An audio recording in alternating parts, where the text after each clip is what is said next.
बजरंग बली की कथा सुनाते हैं, पावन कथा सुनाते हैं। भाई भरत समान जिन्हें श्री राम बुलाते हैं, हम कथा सुनाते हैं।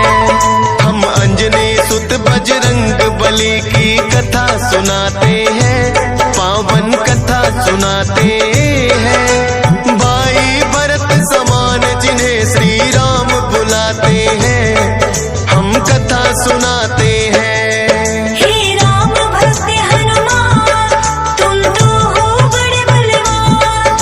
हे राम भक्त हनुमान, तुम तो हो बड़े बलवान।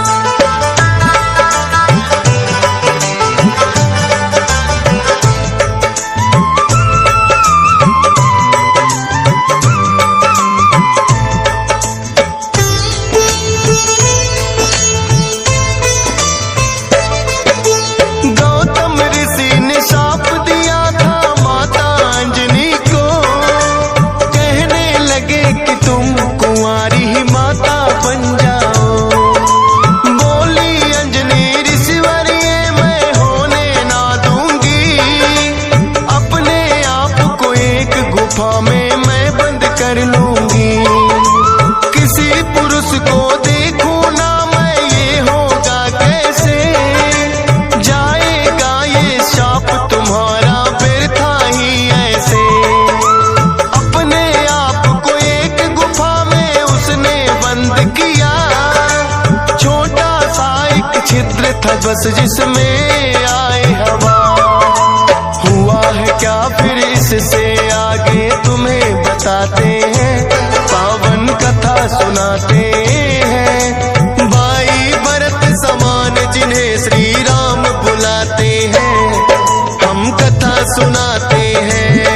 हे राम भक्त हनुमान, तुम तो हो बड़े बलवान।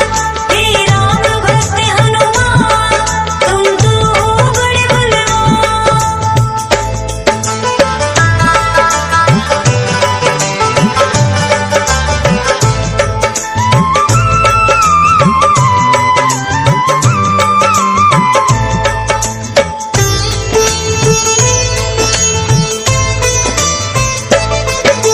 मोहन रूप जो विष्णु जी ने भोले को दिखलाया, काम वेग फिर भोले जी को रूप देख चढ़ आया। काम वेग अब भोले जी से रोका ना जाए, ब्रह्मा जी ने फिर बतलाया उनको एक उपाय। गुफा अंजना बैठी जिसको गौतम ऋषि का साथ, कान में उसके डालो बिंदु जाकर भोले आप। काम वेग ये आपका तो यूं व्यर्थ न जाएगा, गौतम ऋषि का साप भी भोले सच हो जाएगा। गुफा द्वार पर जाकर भोले अलख जगाते हैं, पावन कथा सुनाते हैं। भाई भरत समान जिन्हें श्री राम बुलाते हैं, हम कथा सुनाते हैं। हे राम भक्त हनुमान, तुम तो हो बड़े बलवान। हे राम भक्त हनुमान, तुम तो हो बड़े बलवान।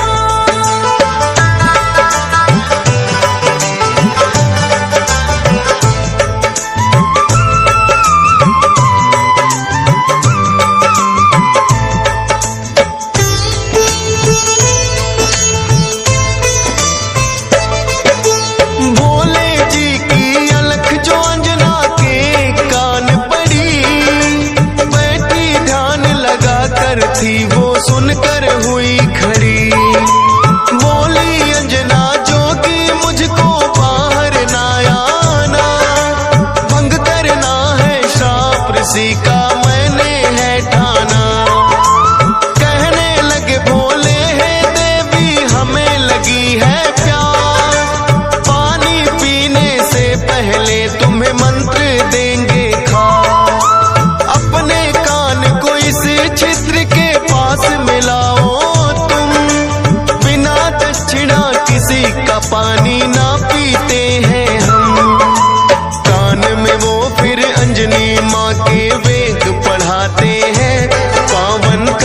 सुनाते हैं। भाई भरत समान जिन्हें श्री राम बुलाते हैं, हम कथा सुनाते हैं।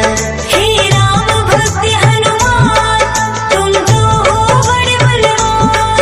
हे राम भक्त हनुमान तुम तो हो बड़े बलवान।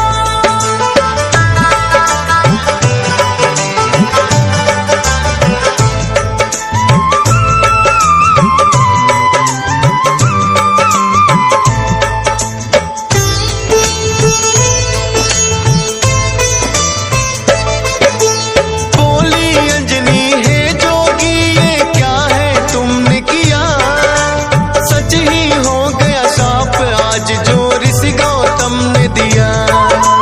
कहने लगे कि हे अंजनी इसको ना समझो सा, ऐसे वैसे ना जोगी हम खुद हैं भोले ना।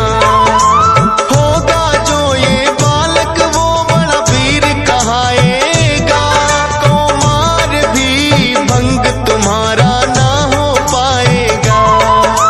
राम भक्त इसे लोग कहेंगे और नाम हनुमान, मत समझो ये श्राप है तुमको ये तो है वरदान। भोलेनाथ तो फिर कैलाश पे लौट ही जाते हैं, पावन कथा सुनाते हैं। भाई भरत समान जिन्हें श्री राम बुलाते हैं, हम कथा सुनाते हैं। हे राम भक्त हनुमान तुम तो हो बड़े बलवान। हे राम भक्त हनुमान तुम तो हो बड़े बलवान।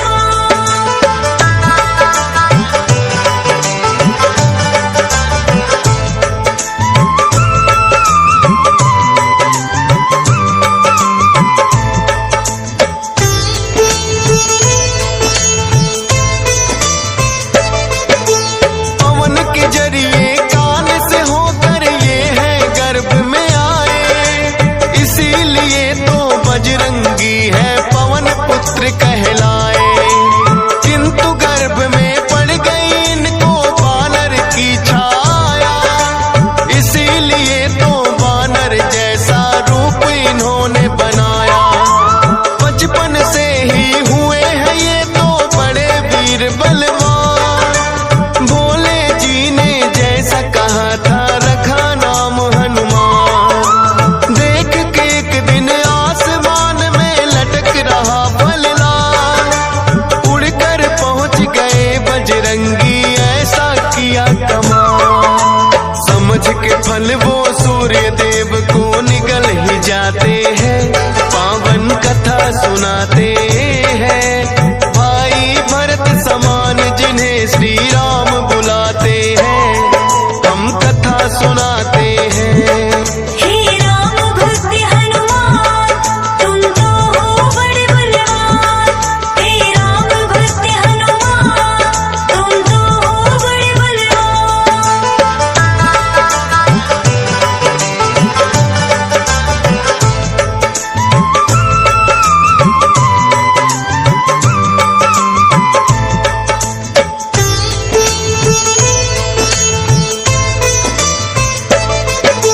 सूर्य देव को जो निकला तो हुआ घोर अंधकार, सारी ही सृष्टि में मच गई फिर तो हाहाकार। सारे देवी देवता भी तो होने लगे व्याकुल, हनुमत निगल गए सूरज को समझ के मीठा फल। हो एकत्रित वो हनुमान के पास में फिर आए, बाहर निकालो सूर्य देव को रहे हैं समझाए।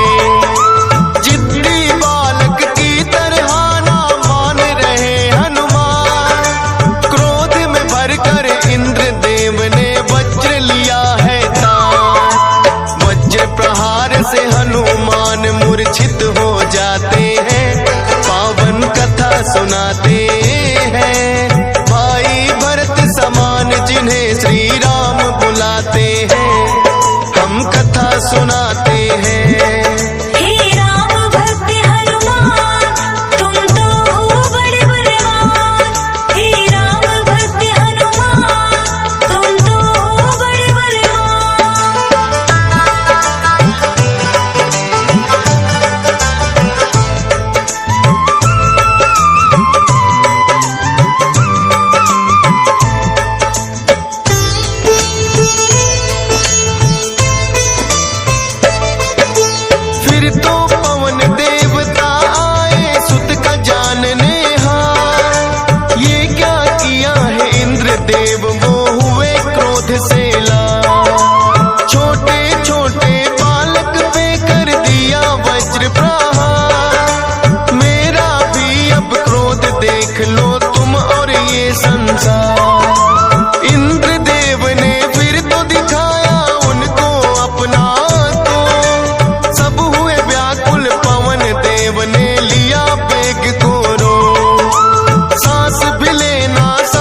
देह ब्रह्मा जी बनाते हैं, पावन कथा सुनाते हैं। भाई भरत समान जिन्हें श्री राम बुलाते हैं, हम कथा सुनाते हैं।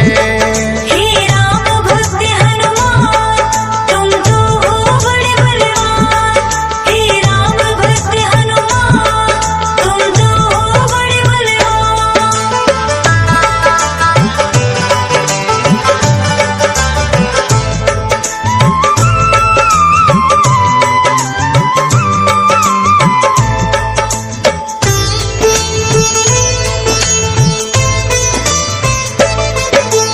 पवन देव ने ब्रह्मा जी की विनती ली है मां, वज्र देह का ब्रह्मा जी ने दिया उन्हें वरदान। सूर्य देव हनुमान के मुख से फिर आए हैं बाहर, हुआ उजाला सब देवों ने बोली जय जयकार। खेलत खेलत फिर वो एक जंगल में आते हैं, ऋषि मूक के पुत्र देख उनको डर जाते हैं।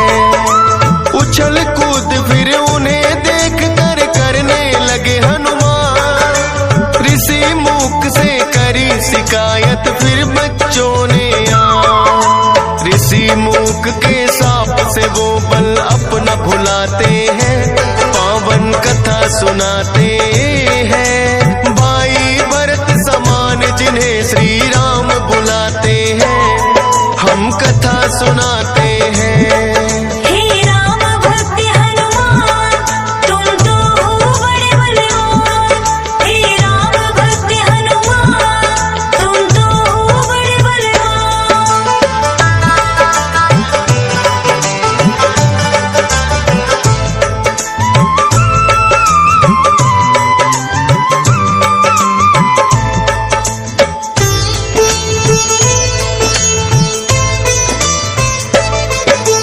किष्किंधा पर्वत पर फिर तो हनुमान आए, वानर राज सुग्रीव ने सेना में लिया मिलाए। राजा दशरथ के घर जन्मे पुरुषोत्तम श्री राम, खुशी मनाए नगरी सारी हो रही मंगल गान। भोले बाल रूपी दर्शन राम के चाहते हैं, इसीलिए हनुमान को अपने पास बुलाते हैं। बोले तुम वानर बन जाओ और मैं बनूं मदारी, बाल रूपी राम छवि दोनों देखेंगे प्यारी। बन के मदारी अयोध्या में वो खेल दिखाते हैं, पावन कथा सुनाते हैं। भाई भरत समान जिन्हें श्री राम बुलाते हैं, हम कथा सुनाते हैं। हे राम भक्त हनुमान, तुम तो हो बड़े बलवान। हे राम भक्त हनुमान, तुम तो हो बड़े बलवान।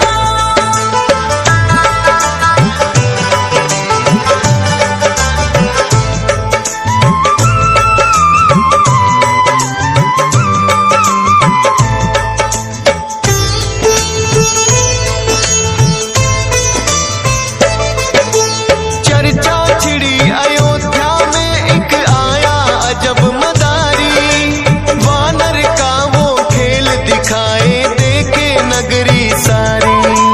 पुरुषोत्तम श्री राम खेल को देखना चाहते हैं, राजा दशरथ फिर उनको महलों में बुलाते हैं।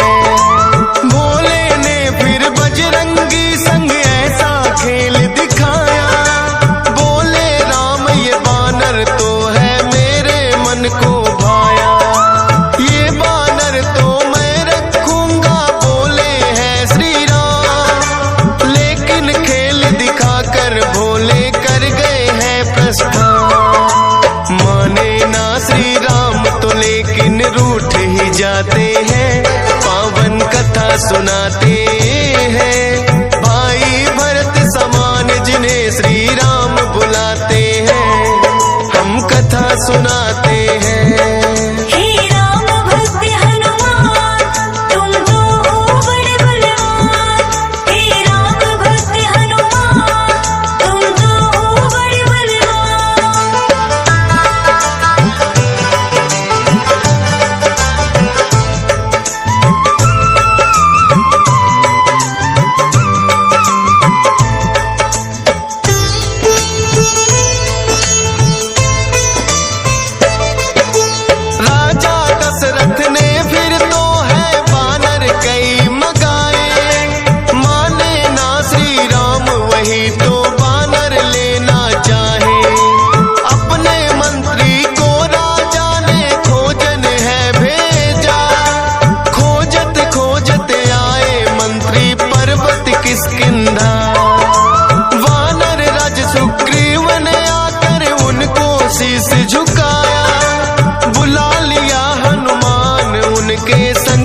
हैं। हे राम भक्त हनुमान तुम तो हो बड़े बलवान।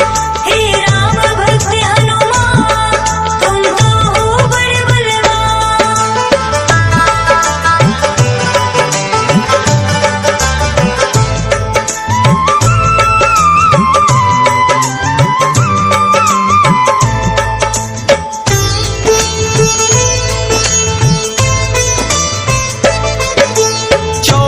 वर्ष को श्री राम जब आए हैं वनवास, बलिवध करके सुग्रीव से फिर किए मित्रता था।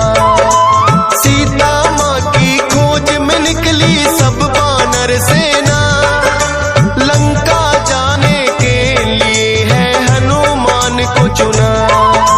श्री राम की आज्ञा लेकर ऐसी भरी उड़ारी,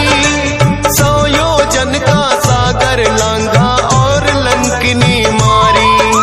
सीता माता को जाकर के किया है फिर पैड़ा, बाग उजाड़ा और अक्षय का कर दिया काम तमाम। सोने की लंका को जला के राख बनाते हैं, पावन कथा सुनाते हैं। भाई भरत समान जिन्हें श्री राम बुलाते हैं, हम कथा सुनाते हैं। हे राम भक्त हनुमान तुम तो हो बड़े बलवान। हे राम भक्त हनुमान तुम तो हो बड़े बलवान।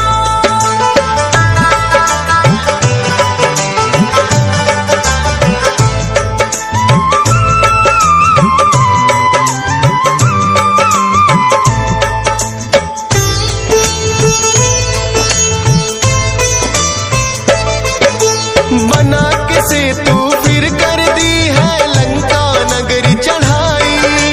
डटे रहे श्री राम के संग में जब भी मुसीबत आई। अपनी गदा से जाने कितने दानव मारे हैं, श्री राम के बोल रहे मुख से जयकारे हैं। लखन लाल और मेघनाथ में युद्ध हुआ भारी, लक्ष्मण को शक्ति थी मारी। सूर्योदय से पहले जाकर संजीवन लाए, भरत समान राम प्रभु ने भाई बतलाए। राम प्रभु तुम्हें खुश हो करके गले लगाते हैं, पावन कथा सुनाते हैं। भाई भरत समान जिन्हें श्री राम बुलाते हैं, हम कथा सुनाते हैं। हे राम भक्त हनुमान तुम तो हो बड़े बलवान। हे राम भक्त हनुमान तुम तो हो बड़े बलवान।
पर शारदा तेरा ही गुण गाया।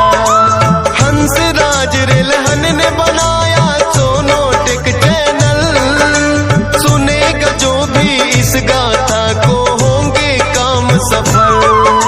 फौजी सुरेश से लाखों भक्त भी शीश झुकाते हैं, पावन कथा सुनाते